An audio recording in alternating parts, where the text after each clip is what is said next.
the heavens were opened, and the voice of the Father thundered, "This is my beloved Son, listen to him."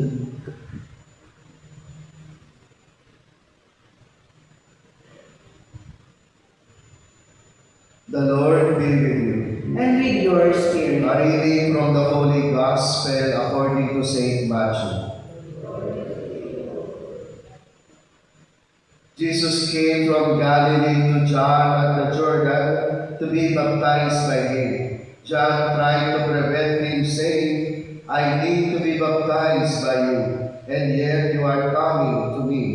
Jesus said to him in reply, "Allow it now, for thus it is fitting for us to fulfill all righteousness." Then he allowed him. After Jesus was baptized, he came up from the water, and behold, the heavens were opened for him, and he saw the Spirit of God descending like a dove and coming upon him. And a voice came from the heavens, saying, "This is my beloved Son, with whom I am well pleased." Brethren, the Gospel of the Lord. Praise to you, Lord Jesus Christ. Good morning po sa inyong lahat. Palakpakan at papurihan po natin ang Panginoon Diyos.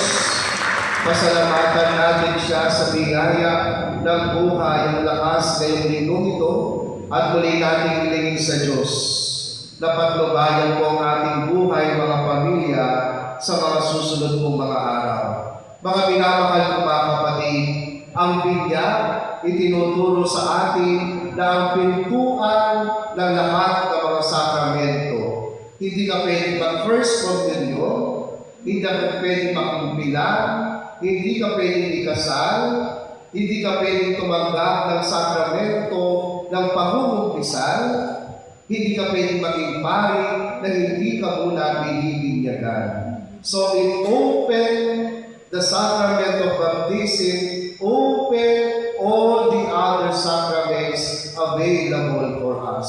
So, ang itinuturo din po sa atin, ang bawat sakramento tinatanggap natin ay may dulot na biyaya o regalo sa atin. Hindi po pisikal na regalo ang ibinibigay ng mga sakramento, kundi mga spiritual na biyaya ang itinutulot sa atin. Kasi mga minamahal ng mga kapatid, kung babalikan natin ang aklat ng Henesis, sa aklat ng Henesis, sila Eva at Adan ay nagkasala. Kunwari, ito ay lubid. Dahil sa pagkakasala nila Eva at Adan, waring naputol ang lubid ng ugnayan natin sa Diyos. Ngayon, ang mga sakramento ito, pilit na ibinagtutugtong ang napatid na lubid ng ugnayan natin sa Diyos. So yun po, ang mahalagang itinutulot ng mga sakramento. Ibinabalik muli ang magandang ugnayan natin sa Diyos. Lalong-lalo na ang sakramento ng binyag. Ang unang dinudulot na biyaya ng sakramento ng binyag ay tayo po ay pinapalaya mula sa pagkaalipin ng kasalanan, mula sa pagkaalipin kay Satanas. Kasi nga po, nung nagkasala sila Eva at Adan, dinadala natin magpahanggang ngayon, kahit sabihin pa natin ba, "Father, musmus lamang yung sanggol. Bakit mo sinasabing mga kasalanan ng sanggol? Bakit kailangan binyagan ng sanggol?"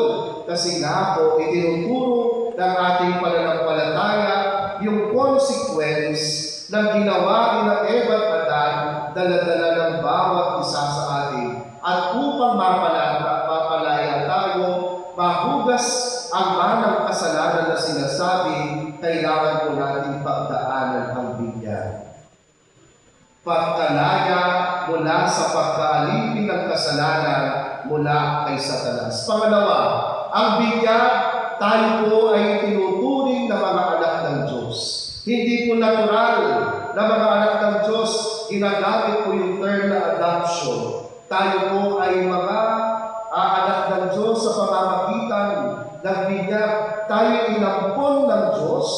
Kung tayo mga anak ng Diyos, may karapatan po tayong maghain, may karapatan tayong tumanggap ng kanyang kaharian sa langit. Bilang mga anak ng Diyos, tayo ay magkakapatid. Kaya ang tawagan natin, brother and sister. Kasi nga po magkakapatid na tayo dahil sa biyaya o diwa ng sakramento ng binyag. At panghuli, ang binyag po isinasamas tayo sa pamayanan ng mga Katoliko. When we are baptized, we are being joined in the community of Catholics. Kabilang mga bininyagan, tayo po ay nakikiisa sa bawat isa. Sa araw na ito, sa linggong ito, ipinagdiriwang po natin ang pagbibinyag sa Panginoong Yesus. Pinili ng Panginoong Yesus na mabinyagan kahit hindi naman niya kailangan ito. Kahit si Juan Bautista, tutol po na binyagan ang Panginoon. Alam kasi ni Juan ang wasto. Wasto na ang Diyos ay banal. Wasto ang Diyos, hindi naman niya kailangan mabinyagan.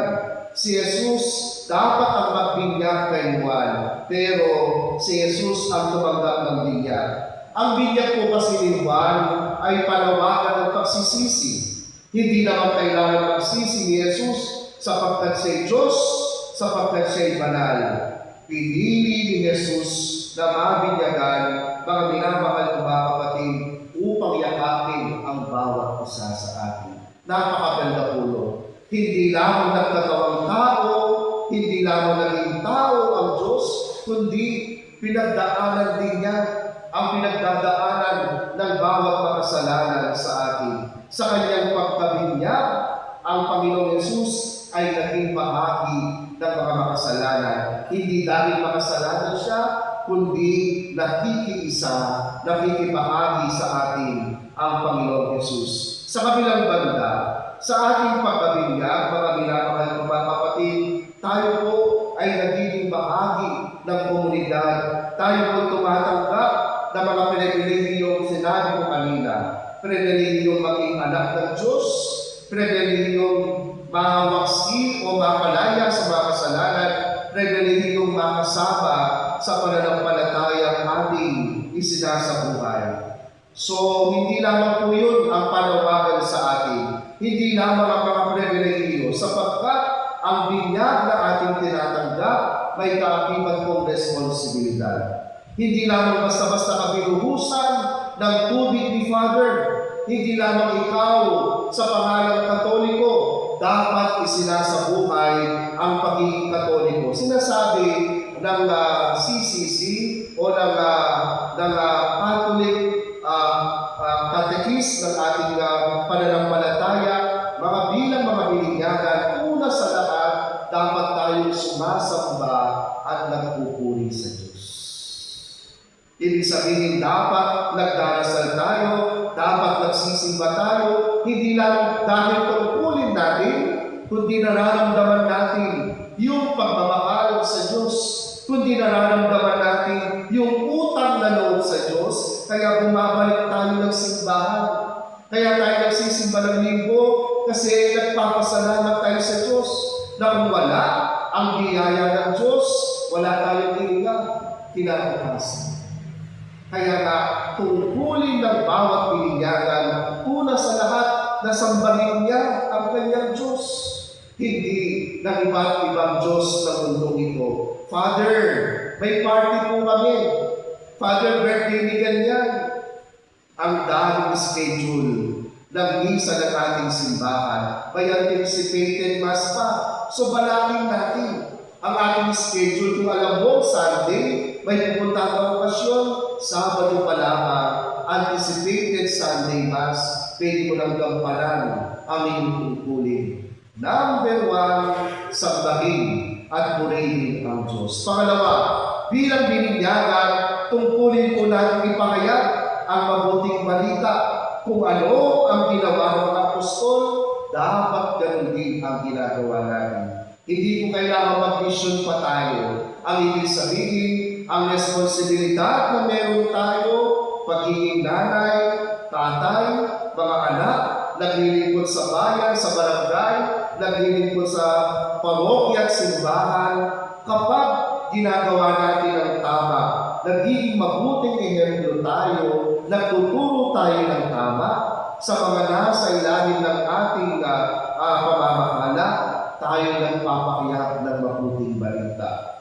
Sapagkat sino man ang pinipili ang kabutihan, sino man ang gumagawa ng tama, nagpapahayag na po ng mabuting balita. Pangatlo, una, bilang bininyagan, sambahin niya ang kanyang Diyos. Pangalawa, bilang bininyagan, ipahayag niya ang mabuting balita. Pangatlo, bilang bininyagan, dapat tayong may acts of charity, paggawa ng mabuti. Pansinin po ninyo, sa panahon natin ngayon, pataasan ng bakod. Sinasabi mo noon, wala kang mga bakod ng tahanan. Hindi man naglalak ng pinto, wala kang kandado mga pinto, sapagkat walang takot noon. Tapat ang mga tao, iba na yung panahon natin ngayon, kaya dapat lamang mag-ingat tayo. Ngunit the other side of it, hindi natin nakikita ang nasa labas. Hindi natin nakikita ang ating kapitbahay. Mga minamahal ng mga kapatid, ang pagiging Katoliko sa hindi lamang sa pangalan, kundi nakikita sa kawang gawa. If we have the opportunity na tumulong, wag lang magduda. If we have the opportunity na tumulong, wag lang mag-question. Napakalakas naman niya, ba't siya nagpapalimos? Malakas naman sila, bakit hindi sila magtrabaho? Tumulong na lang tayo. We don't question because ang Diyos hindi naman kina-question ang ating ginagawang kasalanan bago niya ibigay ang biyaya, ang ating buhay at lakas. Marapat lamang na gawin po natin ang mga bagay na ito. Mga minamahal ko mga kapatid, uulitin ko, ang ating linya hindi lamang sa pangalan, kundi dapat sambahin ang Diyos. Pangalawa, ipahayag ang mabuting balita sa pamamagitan ng responsibilidad na meron tayo. Pangatlo, gumawa ng mabuti sa ating kapwa. Kapag ginagawa natin ito, pinufulfill natin ang ating linya. Pwede natin marinig mula sa Diyos, kayo ang mga pinalulugdan kong mga anak. Please stand and together let us profess our faith. I believe in one God, the Father Almighty, maker of heaven and earth, of all things visible and invisible. I believe in one Lord Jesus Christ, the only begotten Son of God, born of the Father before all ages, God from God, light from light, true God from true God, begotten of me, consubstantial with the Father. Through him all things were made, for us men and for our salvation. He came down from heaven, and by the Holy Spirit was incarnate of the Virgin Mary and became man.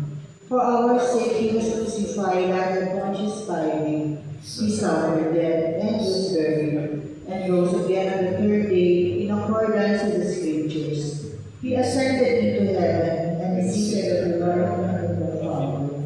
He will come again in glory to judge the living and the dead, and his kingdom will have no end. I believe in the Holy Spirit, the Lord, the Pure, who proceeds from the Father and the Son, who with the Father and the Son is adored and glorified, who has spoken through the prophets. I believe in one holy, Catholic, and Apostolic Church. I confess one baptism for the forgiveness of sins, and I look forward